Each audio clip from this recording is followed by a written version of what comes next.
Hi, good morning. So, naku nakita isa ka video ba na isa ka rapper sa Pilipinas. Amo nang kilala niyo si Bugoy, tumay lang asawa god. Dili man para sa siguro sa ubang wala kakaila pero ako nakita na nako na siya dati wala jud ko di ko kailanan niya pero nakita na nako yung ubang mga video labi na sa iyang mga tatlo ka partners before na ako nakita ng mga video sana. Abi na ko maigsuon niya pinsan na asawa mo dito niya tatlo. Oo, nag-viral ang video karon na siya viral. So, nakita na ko sa inyo man siya. Hindi ko trabaho yun eh. Para sa akin, tol, kunyari, napagtimpla ako ng gatas, nag-fail yung nanay niya. Parang ganun sa akin yun eh. What? May point. Napagtimpla mo, hindi ko trabaho to ah. Kita niyo na, di ba mo ito yung viral video. Sakto man siya. Sakto siya labi na karon sa panahon karon na mahal kayong palitunan sa Pinas. No? Dapat maning ka para mahatag nimo ang kanindot na panginabuhi sa imong pamilya labi na sa imong mga anak. So, labi na ang papa jud ang father jud ang mangita og way para mahatag ang tanang gusto sa imong pamilya, di ba na?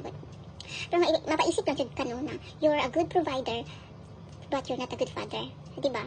Kaning tawhana siguro, no? Wala siguro ni siya mahal sa iyang parents pa.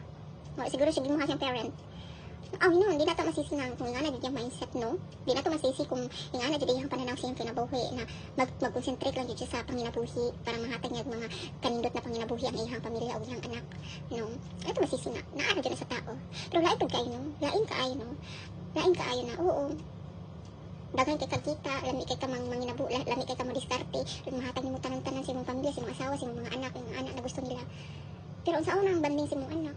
Dili mo close sa imong anak, magdako imong anak na dili close sa imong magdako imong anak na if ever ni achievement sa imong anak, dili ganahan mo share sa imong kay dili mo close. No.